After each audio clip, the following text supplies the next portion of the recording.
What's up, duelists? I'm back with some more gameplay. It's been 48 hours since you've had some gameplay, or 24 hours, or I'm not sure how many hours, but I'm back with some more gameplay. But before we get into the gameplay, I just want to say there is a tournament happening in Italy on July 16th. That is an RBET Rulers qualifying tournament. It is being put on in part by Shuffle Deck Gaming. I will be streaming the tournament live as well here on the channel with English commentary. They will be streaming it with Italian commentary. This is just kind of a way to give back to, of course, the European players who make up a large percentage of the player base that, don't get the best times for the RBETs. And I can't throw an IRL RBET there. So I've partnered with Shuffle Deck Gaming. We're throwing this event July 16th. Well, they're throwing the event, but I'm making it a qualifying event for them. So check out the details on their Instagram, instagram.com/Shuffle Deck Gaming. And then another thing is, after this video, if you didn't see yesterday's video, if you didn't see my IRL deck profile, I put a lot of work into that video. It's not doing so hot. It's 8 out of 10, that's okay. 8 out of 10 is like, all right. It's not a 10 out of 10. It's not the worst, but shit, it's not doing so hot. But check it out. It's a really cool video. I put a lot of work into it, so you guys will like it. The people who did watch it, overwhelmingly positive reception to the video, so definitely check that out. Today, I'm going to be playing my Gravekeeper deck. This is a deck I've been playing for like the last few weeks. I really like it. I think this is like such a fun deck to play. It kind of fits my playstyle of just like attack and kind of like stun. That's like my favorite type of playstyle, is like aggro stun. So this is a deck that definitely fits my cup of tea, basically. I've made one change. I cut one trap hole from the sideboard and I added the third Necro Valley. Now this change hasn't come up yet. I did miss the second trap hole in one of my matches, but the third Necro Valley, in theory, should be better in the sideboard than the second trap hole. The other change I'm considering making is cutting one of the Royal Oppressions and going back to a second trap hole, and maybe cutting the second deck dev, because I've been actually not that impressed with this card in general. I've found that it's pretty inconsistent. You'll see in the replays. In any case, let's just go ahead and get in. I got 3 matches for you guys.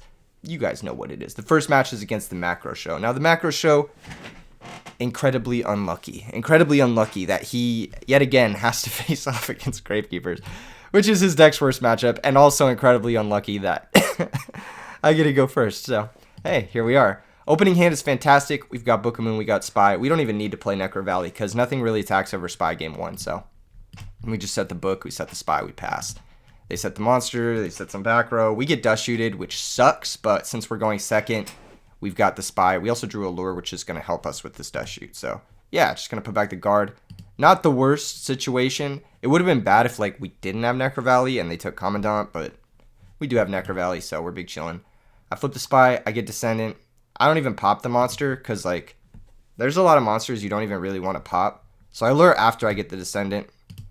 And then we activate Necro Valley. I could pop his back row in case it's Mirror Force, but if it's Mirror Force, I'll just book my Spy and that's fine. So, yeah, I think that's fine. Anyway, it's Goblin Zombie. We attack directly for 1700. And then main phase 2. Oh, he drops Trag. So main phase 2, we pop the Trag. One thing he could have done was not drop Trag, and then on his turn, use Trag offensively. So, like, crash a monster into one of our monsters, and then special summon Trag on his turn offensively, and then attack over one of our monsters or steal our monsters. That way he would get a chance to use his Trag before our Descendant can pop it, basically.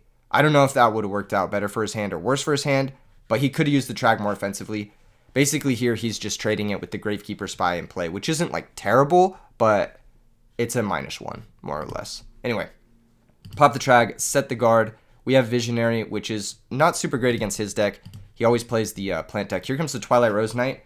He says no effect. Now this is interesting. If you're not going to activate the effect of Twilight Rose Knight, it's... I'm not sure if it's better to summon it first or go for Plague instead. Either way, here comes the Brain Control, which we have the Book of Moon for. Book of Moon is a key piece of interaction. It's really good in this deck. I might want to go up to 3. I'm not sure what I would cut for the third Book of Moon, though. I think the list is really tight as it is, because I got to play this meme Visionary. Yeah, I could cut the Visionary for the third Book of Moon. Okay, I could do that, but come on, this guy's tight. Let's be real, he's kind of tight. Anyway, that's gonna be the game. I'm just gonna flip my dudes, and we're gonna crush that game. So he concedes, and we go to the next one. We know his hand was Plague, so it wasn't really going anywhere. Our hand this game, we do have the Deck Devastation virus, but we have no way to really turn it on unless our Mystic Tomato gets Assailant or Descendant. So, just hoping the Mystic Tomato resolves. I attack with Mystic Tomato. It's his Mystic Tomato. It's going to summon Goblin Zombie. A little bit of a bad attack on my part. I probably shouldn't have done this, but I figured if he has Caius and it's Goblin Zombie, I have to remove it or else I'm just going to get Caiused. So, yeah, and it kind of sucks we have Torrential, so we have to blow up our own tomato. It's possible I should have just done nothing and just, like, not summon the monster, but again, I didn't want him to just, like, flip Goblin Zombie, just beat me down forever. Like, that would have been really annoying. Anyway, here comes Gale. I hope he goes for Black Rose, but he doesn't. He goes for Power Tool. Because of the Goblin Zombie, he can't priority activate the Power Tool, so we get an opportunity to torrential this Power Tool before he gets a search. And I do elect to do that. I don't know why. I figured if he gets an opportunity to mark the rose, it's bad.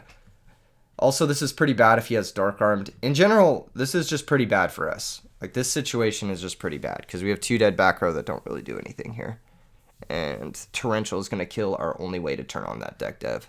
And the Deck Dev at this point isn't really doing much because he has a Resolve Power Tool, so. Yeah, and he searches Mizuki, which is also not going to get hit by Deck Dev, so. Kind of tough. Can't lie, kind of tough. Anyway, we Commandant, go search for the Necro Valley. Chains Call, targets Power Tool. Now, you don't need to do this. You can just wait until I activate Necro Valley and chain the Call directly to the Necro Valley. Since Necro Valley hasn't resolved yet, Call of the Haunted can be responded to it, and it won't be negated by Necro Valley. I summon Gale, I have the Power Tool, and I attack over his monster. Now, I'm going to activate the Necro Valley anyway. Here he has Trag, but this is okay for us because we have Compulsory, so he can attack. We can Compulse our Gale, and we'll basically be able to summon the Gale next turn and run over the Trag. But the attack is going to force our Compulsory, which kind of sucks because that's literally our only piece of interaction. Anyway, he switches a Trag, activates Creature Swap, so he gives us an opportunity to actually get a +1 on him because he's using Creature Swap. All he had to do really was just attack. He didn't have to Creature Swap here, he could have held that, but because he activated it, it gives us an opportunity to Compulsory our Gale with Creature Swap. So yeah, Trag attacks. We take damage. He summons Plague. He activates Trag's effect to copy one of the levels, but due to the errata that we're using, which is the Turbo Pack 2 errata, that effect is actually negated. So his Trag just kind of sits in play here. He can't Synchro because Trag is level 10. There's no level 12 Synchro that is legal. On our turn, we pick up Gravekeeper still, which, yeah, it doesn't have enough targets because our Mystic Tomato didn't resolve. I keep thinking maybe I could have played this game a little bit better. I think I played this game to not turn on my hand. I think there's definitely a sequencing with this hand that was better than what I did, because I had to torrential away my own Mystic Tomato, which was silly, because Tomato was necessary to resolve to turn on Top Deck Stell, Top Deck whatever. It was necessary to turn on Deck Dev, and I had torrential. You know what I mean? Like, I probably could have played this a lot slower and just had like a much higher chance at a guaranteed win. Anyway, I go Gale, have the Trag, attack over it. We talk about the ruling here. The ruling is interesting. Trag, if it's halved by Gale, because Gale says current attack, Trag becomes 600, 600 here. And then it's permanently stuck at 600, 600. But if you have Trag with something like Shrink, the ruling is different. And I looked it up, basically. It says the effect constantly recalculates the attack and defense. Megamorph and Shrink have no effect, which is interesting. I'm not sure if that's like... it is different in Edison. And then if it halves the current attack, like Black Garden or Gale, it becomes permanently stuck at 600, 600, which is... You know, I wish I understood why that was the case. It doesn't really make a whole lot of sense to me, but that's just the ruling we go with in Edison format. So, yeah, he takes some damage, but he does have Mizuki, which he searched to make Goyo, and we kind of lose to this. I'm not sure if Goyo targets an Edison, but the card text here says it doesn't. I know this is the post-errata card text. I just figured, like, he'd be able to bring back Gale. But we should double-check that now just to make sure. Goyo Guardian errata. So we can go to the card errata on this. What does the original say? Special summon that monster. Yeah, it doesn't target, so he can actually steal the Gale here under Necro Valley, because Necro Valley only negates effects that target. And this Goyo Guardian is going to be a fucking problem. We pick up Knock, which is awkward here. We just lose. Yeah, we just lose to the Goyo Guardian, which is tough. Goyo Guardian is really good against Gravekeepers. It's really good against running over monsters, even pumped up monsters under Necro Valley. And then we draw our second deck dev, and I'm like, damn, this is real awkward. So yeah, I ended up siding the deck devs actually out because I just didn't want to brick. I figured we would win if our deck just didn't brick. Like, as long as we're not drawing dead cards, like dead deck devs or whatever, then we should just win. Like, we don't really need to win off the back of like a high roll deck dev. We can just win off of Necro Valley shutting off a lot of his cards. Anyway, we set Tomato, set Typhoon, and pass. If he has a back row, we can Typhoon it. If he has a back row clear, trades with our Typhoon, which is kind of what I would like. Typhoon is the worst card in our hand. It's worse than Necro Valley, it's worse than Book of Moon. So I'd rather the Typhoon trade with something like Heavy Storm or Space Typhoon of his. He goes ahead and sets a back row and sets a monster. Now, this is, I think, the biggest misplay in this game that I noticed at least, was he set his Dust Tornado here. Generally speaking, if you're on the side of the zombie decks or the, I don't know, fairy decks, Lightsworn decks, whatever, if you need to out Necro Valley, and Dust Tornado is like your only out to Necro Valley in your entire hand, outside of, you know, Caius here, of course, but if Dust Tornado needs to out Necro Valley, and you have cards like Mark of the Rose and stuff, the Gravekeeper deck is not going to leave in Heavy Storm versus you, first off. Unless you're playing a lot of back row to begin with, but usually they're not going to leave in Heavy Storm versus you. So you can set multiple to either blank the Dust Tornado, or you could go a step further and just hold the Dust Tornado till Necro Valley's in play. And that way, you can set multiple on the turn that Necro Valley's in play, and then at least have a pretty good shot at clearing the Necro Valley. Another reason I don't like setting it lone here is because not only could we have Space Typhoon, but our set monster could be Spy. So let's say it's not the one of Space Typhoon. I flip Spy, I get Descendant, and then Descendant can pop the back row. And then you lose your Dust Tornado, and yes, you would be able to chain it on our back row, but you're not outing Necro Valley, which is the problem, ultimately. That is the problem. So, yeah. Kind of tough. Obviously, the set monster being Goblin Zombie insulates you against Spy. Dust Tornado being chainable insulates you against Spy. So, yeah. If you set another back row, I could potentially hit that card with Spy, but then again, your Dust Tornado is still protected and can hit my Necro Valley later on. If I'm him, though, I really like just setting Goblin Zombie and passing. I don't think you really need to set the Dust Tornado yet. That's just my my thing on this. Of course, if the Gravekeeper's player is playing Royal Tribute, now Macro does know my deck list. He does know what I'm playing, so he knows I'm not playing Royal Tribute. If I am playing Royal Tribute, you do kind of got to set the Dust Tornado and a few other cards and just Prage, because you can't afford to get Royal Tributed. Maybe more percentage of the time, even though I didn't have Royal Tribute the first turn, so I don't know. It's just kind of one of those things that you have to think about what your opponent's playing. You have to think about how you lose the games, and Dust Tornado is a key piece of interaction in matchups like this. Anyway, now we activate Commandant, we grab Necro Valley.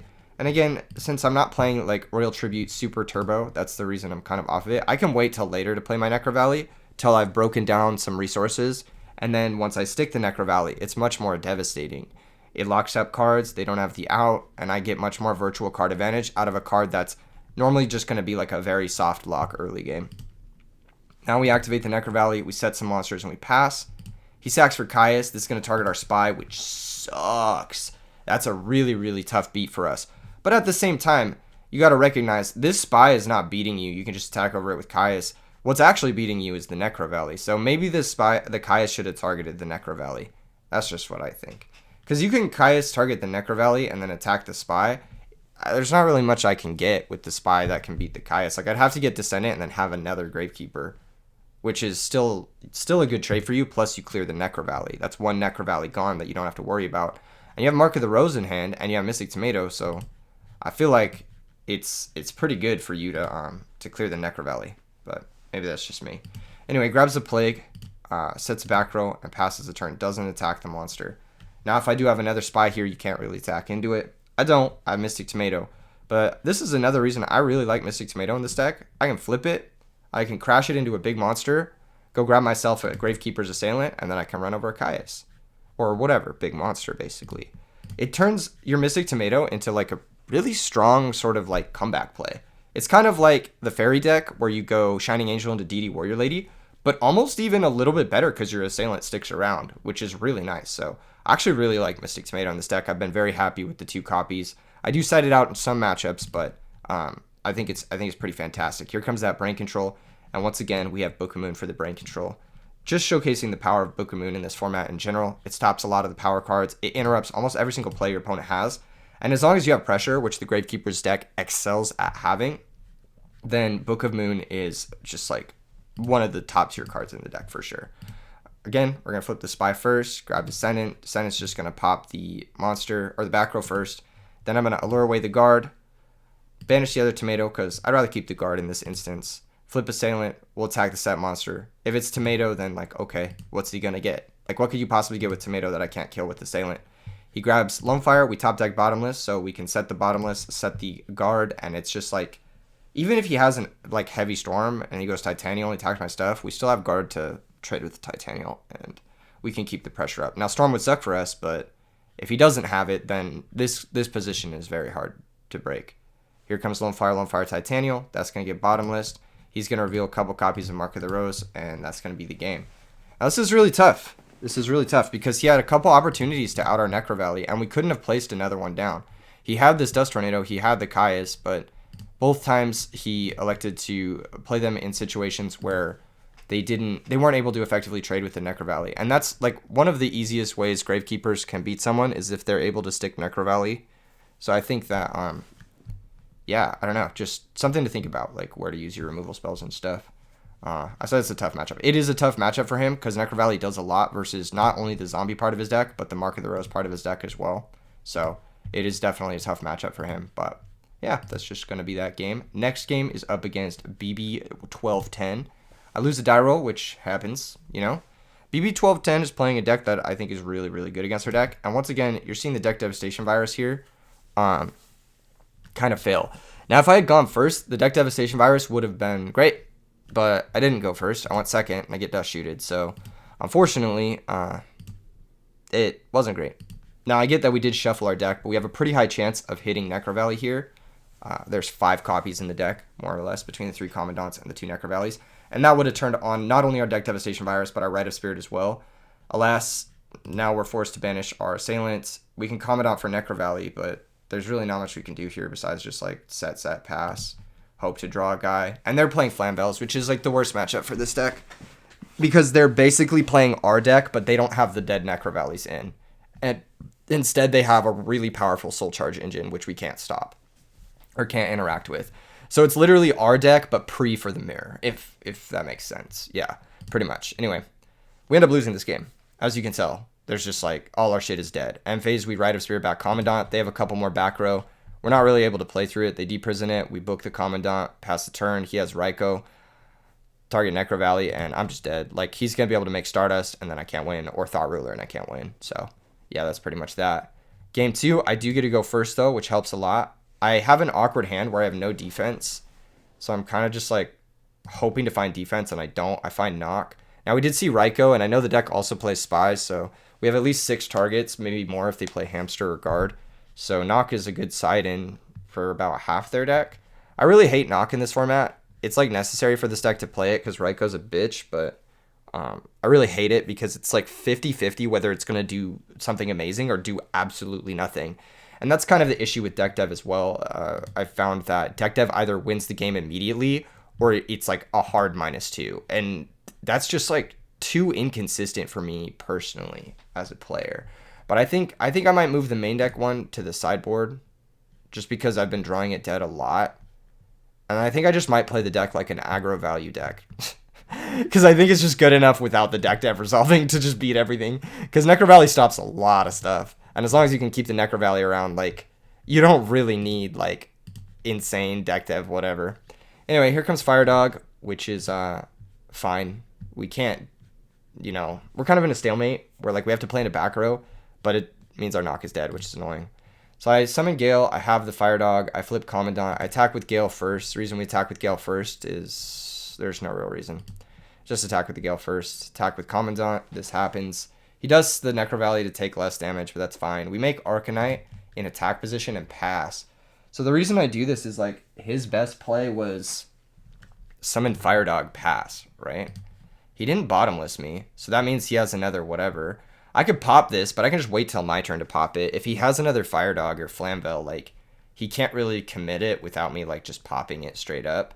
So I'm just waiting on everything, because I don't want to make his Fire Dog live. I don't want to activate Necro Valley, again, because I don't want his other back row to be another Dust Tornado, because he didn't activate anything. So I'm thinking, okay, it's maybe another Dust Tornado. I'm not going to activate my Necro Valley. There's no real reason to here. I'm just going to hold it. Next turn, I can pop his back row. If it's Dust Tornado, it's a +1. But instead, he has Gale, which is, I'm assuming, the only out in his entire deck to this card, which is really unlucky, if you ask me. Just really unlucky that he has a 1 of 40 out. I was like thinking about it, like, what could he possibly do to out this Arcanite Magician? It would have to be Brain plus Sacrifice for something. Like, literally, that is the only other out he could have. So, just really unlucky. Unfortunate. But, yeah, we do lose our Arcanite. I think I made the right play here. It wins in every other situation. But, alas, not winning in this situation. We pick up Rite of Spirit, which is okay. We can steal or Stell or whatever. Bring back the guys. Summon, attack the Gale. Main phase 2. Activate Necro Valley, set a back row, and this is going to hit our back row. And I'm like, okay, that's awesome. Double Dust, but we still have Necro Valley in play, so our guy's still strong, which is good. Here comes Brain Control. So not only did he have Gale, he had Brain Gale, and he did draw his Descendant, which actually isn't bad when you draw Brain Control in the mirror match, as you can see. So, yeah. No, this matchup's just really, really bad, like, because we have dead Necro Valleys, and we need them to function, whereas he doesn't have the dead Necro Valleys. He just has the cards that benefit from it, so... As you can see, we're kind of getting punished. I have to Descendant Crash because I can't risk something being weak to Fire Dog. We did not side in the third Necro Valley because it does nothing in this matchup. It actually just helps him. So, yeah, obviously didn't side it in. He does set a monster, finally gives us a target for knock, but unfortunately, it's not fucking Raikou, it's Spy. So we banish all our own Spies as well, which definitely hurts us. Definitely hurts us because Spy would be a great draw. Attack for 16. He Mirror Forces. I don't really understand that Mirror Force. I feel like you just hold it. Like, there's really no reason to hold, like... Unless you're worried about, like, me getting a Descendant and popping it later, which I guess is a fair worry. I just think that that's a bad use of Mirror Force. Anyway, here comes Magician Attack, which is just going to be 14. We draw a guard. Now, we could set that guard and just, like, wait, but I want to kill the Magician because I don't want to deal with, like, Dark End happening if he has another Dark somehow. He sets a back row, passes the turn. And now I have a couple of options. He has double Bottomless Torrential left over, and then he probably has some number of Book of Moons. So sacrifice Gravekeeper's Vision for Gravekeeper's Visionary, plays around all of those back row. He already has used his Mirror Force, and he could potentially be playing Deep Prison, but we don't know if he's playing Deep Prison. He could also be playing Compulsory. But I figured at the very least, there's double Bottomless Torrential, which is 3 cards, and there's got to be at least 3 Book of Moon. Which maybe he cited out some number of, but let's just say there's 1 Book of Moon. So that's at least 4 cards that Visionary plays better into than any of my other plays. So I'm just going to tribute some of the Visionary. And then, of course, he top decked fucking Deep Prison. So, like, on top of having a terrible matchup and me playing around every, like, percentage chance that I have here, my opponent's just top decking perfectly. Like, he had the 1 of Brain, he had the 1 of Gale, he had the 1 of Descendant, he had the 1 of, like, Mirror Force into top deck Deep Prison. It's just very unlucky. Like, the sequence in which he top decked things. And we weren't able to really ever establish a position because he drew them in this order too. Like, he drew the Dust Tornadoes first, and then he drew the Deep Prison later. Like, had he drawn Deep Prison first, wasted on a monster, then we stick our Visionary now, and he draws Dust Tornadoes dead against Visionary, we're just crushing. So it's, like, kind of awkward that, like, not only was it the exact, like, perfect draws, but it was the perfect draws in the perfect order. And it was like, I'm playing a percentage game and just losing on everything. Very frustrating. Here comes Cyber Dragon, which we have Bottomless for, but he has a second one. So again, he just top decks back-to-back Cyber Dragon, which beats us here, because we no longer have any Necro Valleys left, and I don't have an out for the second one. So yeah, we have to bounce it, which is awkward, and our Spies are gone, which would have been one of the ways we could beat it. We draw Book of Moon, which is awkward, because, like, he can summon the Cyber Dragon, attack us, and we book it. We can't even get over it unless we top deck a guy. We book it. We draw for turn. It's Dust. I switch the Descendant. He summons Magician, and he has Mind Control to top everything off. The disrespectful Mind Control. So I think the opponent drew perfectly, and then on top of that, they what's the word? Have a really good matchup, and that's just going to happen against Gravekeeper. Sometimes you're going to play some jank deck like this, and it's going to beat the fuck out of you. And that's just the way it goes. I mean, Gravekeepers is kind of, like I said, like, between Deck Dev and Nobleman, there's a lot of, like, weird high rolly cards in the deck that are, like, either insane or literal mulligans.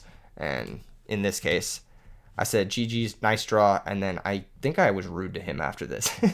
He showed me the Dark Armed, and then he said, I only have 1 dark, or 2 darks, and I said, who asked? Or something like that.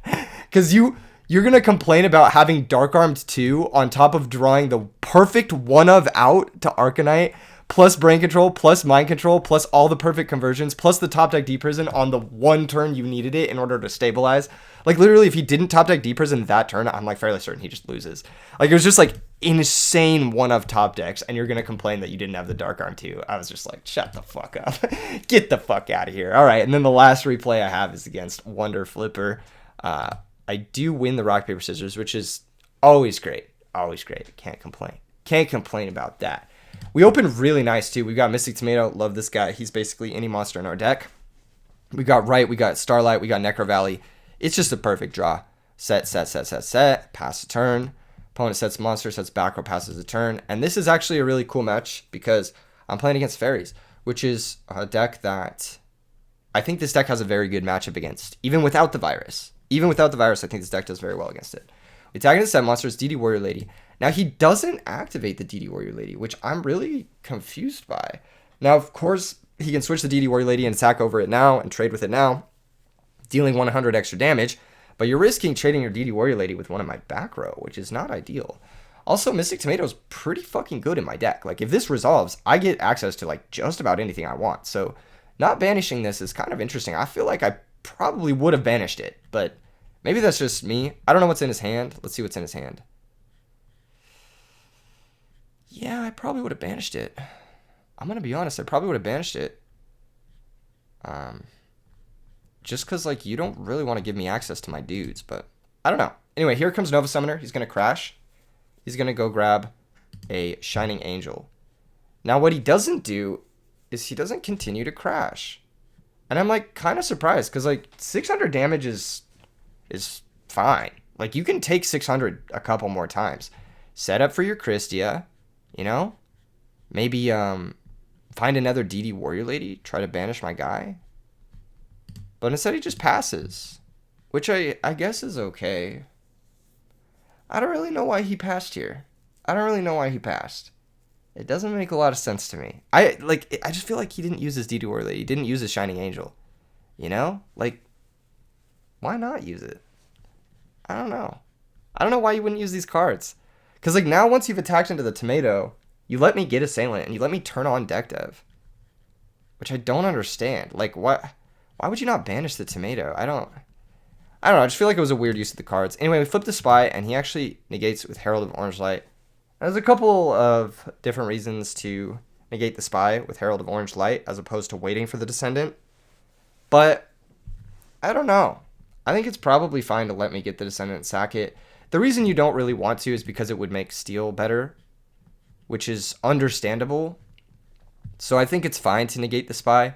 Either way, it's a pretty bad situation for the opponent. Christia is still going to be pretty good against us, though. So we're going to summon the Gale. We're going to have the stronger monster, the DD Warrior Lady. And then we're going to make Arcanite in defense. Arcanite walls out pretty much most of this deck in defense position, which is really nice. And I can just blow up their two monsters here and be fine. Now, if he summons Christia, it's actually pretty bad for us. But yeah, I'm going to go ahead and write back the Assailant because I don't want to be locked under Christia and not be able to use my right. Here he goes for a Torrential Tribute, but we have Starlight Road for that. So now we have a big fucking board. And even if he does have Christia, we have a lot of ways to sort of deal with that. So we attack for 2,000. We attack for 25. Pass the turn. Now he summons a Christia. He did find it. I think he top decked a second one, which is, you know, that's how the deck works if you're playing more than one. He's going to attack the Assailant. Now, I don't actually like this play from the opponent. It is a 50-50 kind of. But this is not an ideal play from the opponent because if we find Steel or like another Assailant, we're able to switch the Christia to defense and then attack over it with Stardust. Whereas if we have two Assailants, we can never attack over Christia. Now, of course, if we have Descendant, which is another 3 of, so it's like 2 3-ofs. It's like, how do you weigh it? If we have Descendant, then it's better to attack over the Assailant because then we can't sack pop Christia attack for game. So there's the argument that even if we find Steel, we're not winning the game that turn, so it's a lesser play. But at the same time, there's also the argument that I haven't played Descendant thus far, and I would have last turn, so I definitely don't have Descendant. So you can know that I don't have Descendant. You don't know that I don't have Steel. So I think attacking over Stardust is marginally better here. But it's an interesting thing to think about. And again, when playing 50-50s, like you saw in the last game, you can get punished either way by just playing your odds.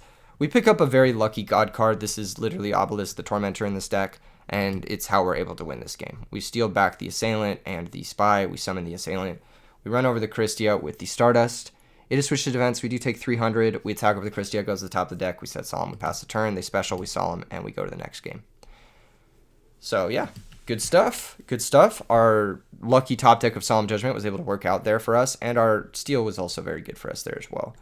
In our hand, we have our DD Warrior Ladies. So the way I like to sideboard in this matchup is I like to side out Book of Moons. I like to side out Heavy Storm. I like to side out, I think, some copy of Rite of Spirit. I like to side out Visionary. I think I side out Caius and Brain Control. I side pretty heavily in this matchup. I bring in double DD Warrior Lady. I bring in Knock. I bring in Trap Hole. I bring in both Dust Tornadoes to fight their Dust Tornadoes. I bring in Light Mirror. I bring in Deck Dev. And I bring in Compulsory. And then sometimes I even side out one of the rights for, I have Royal Oppression as well, depending on their configuration of their list. So I side pretty heavily in this matchup. I think I side out a couple of things. I think I side out one Steal, one Descendant as well. Yeah, I think I side out one Steal, one Descendant, because Descendant is pretty bad into Herald of Orange if we're just raw activating it. We get to go second, which sucks. Obviously, they get a T set. They have Bottomless for our DD Warrior Lady, so we lose our DD Warrior Lady, but I'm okay with that because now I have Torrential. So if he summons further, I can Torrential it. He doesn't summon further, so I'm like, all right. Here I'm just going to set my monster. Or no, I don't. I go Descendant Trade. That's probably a better play. Just alleviate the pressure and then set my monster when I don't have Torrential anymore. I want to get a 1-for-1 trade out of my Torrential before all this goes down. So yeah, I just pass. Here comes the Dialk, and I'm like, fuck. This is so good against Torrential. We can't Torrential here. They'll get the DD Warrior Lady back. So they just hit us for 18, which is pretty shaky, actually. We pick up our Egyptian God card, and now we can't lose the game. So I'm going to set my Spy. I'm going to set 2, and I'm going to pass. I don't need to activate Necro Valley quite yet because he can't attack over Spy anyway. So, yeah. Here comes Knock. We have Compulsory for the Knock. This is why you side it in, to protect your Gravekeeper Spy. But we are going to take some big damage. If he summons another monster, I'm forced to Torrential. He attacks for 18, drops to 29, sets a monster, passes a turn. We set Spy, activate Commandant. And now because we noticed he didn't have like a Dust Tornado on one of our back row, we are going to activate the Necro Valley. And also because he has multiple monsters in play, there's a chance he can make a Synchro Monster. And I want to be able to have Necro Valley to prevent like Synchro Monster plus Solid Purity and Light plus whatever. Here comes Raiko. We have to God card Solemn Judgment that, which sucks, but here we are. We die to Mind Control now. We also die to a few other things, so yeah. Anyway, just passes a turn, doesn't attack. We Typhoon their back row blind. I know it's not Dust. And then I flip my Spy, activate, go get Assailant. This is to play around Honest. Switch his monster to defense, run it over, but he's going to be able to add back Cyber Dragon. This is a really awkward spot. We have Torrential, and if he has Honest, we die to the Cyber Dragon. So what I need to do is I need to mash the thumbs up button as soon as Cyber Dragon hits play, show him we don't have Torrential, and then like basically hope he summons another monster. He special Cyber Dragon, he doesn't summon another monster, and unfortunately we lose to Honest, which is just going to happen. We took too much damage that game. I think we were in an awkward spot where we didn't Torrential his DD Warrior Lady, and we like took too much damage, and the Honest was able to close it out for him. We didn't find our deck devs, we didn't find our haymakers in the matchup, and that's just the way it goes. If you think about it, Dust Shoot, deck dev are in the places of Royal Tribute, so if we were playing those cards anyway, we wouldn't have drawn them, so it's like whatever. This game we get to go first though, and going first is just the nuts. We also have Dust Tornado plus Trap Hole, which is just like busted. Trap Hole's so good in this matchup. We set our Assailant to bait Knock, and then we set Dust and Trap Hole. Nothing in their deck can attack over Assailant that isn't Dialk or Freed, and we can just Trap Hole one of those if they get summoned. He sets a monster, passes a turn, sets 2 back row, passes a turn. I'm going to blind Dust, because fuck it, why not? We hit a Mirror Force, which is nice. I go ahead and set a monster, and then knock his monster and pass. It's possible I shouldn't have knocked there, but I didn't want it to be Raiko. That would have been annoying. So I pass the turn, he sets a monster. We are able to flip Spy and resolve it. We're able to grab Descendant. Descendant pops a set monster. We flip Assailant, priority pop the other monster. Now I'm pretty shocked he didn't bottomless our Descendant. I would have thought that that would have been a much better play than just, letting us pop his entire board and not get value out of his bottomless. But essentially the bottomless traded with the Assailant, but now the monster's in the graveyard, which is much worse for him because we can steal it back later. And by later, I mean literally this turn. So we grab the spy and we grab the assailant, set the spy, set the compulsory, and pass. We haven't even found Necro Valley, but we're just kind of outvaluing thanks to spy plus steal. We're up 2 solid cards, going to be up 3 cards on our draw step, and the fairy deck's just not going to be able to come back from this with nothing in their grave. Like, it's just not possible. Even if they herald my guy, they're down 6 cards to 1, which is just like funny, or 5 cards to 1, because they'll kill our guy. We Commandant, grab Necro Valley, and this is just game. Flip the spy, grab the assailant, summon the assailant, attack for game. And that's how I like to play this deck. I think this deck is at its best when it's doing that. Just this, where you're just activating Gravekeeper Spy, aggroing people out, spot removaling them, getting a +1 here or there, and then you just take over because your guys are 2,000 and they apply a lot of pressure. So, yeah, that's the matchup in a nutshell. We didn't draw any of our, or we didn't really utilize any of our sideboard cards here besides Trap. Well, actually, that's quite a bit. Never mind. We drew 4 of our sideboard cards. We drew Dust, we drew Knock, we drew Trap Hole, and we drew Compulsory. And that's kind of why I like to side pretty heavily in this matchup. I think you can just kind of like outvalue their openers and run them over one there on the back foot because your monsters deal hella damage, more or less. So, yeah, good shit. GG's to my opponents, except to this guy who sacked the fucking shit out of me. Where is he? But he had a good matchup anyway, so like we probably would have lost to him in game 3 had it gone the distance. So, yeah, good shit. Let me know what you guys think of this deck in the comments below. I really like it. I've been having a good time playing it. And I'll see you guys in the next vid.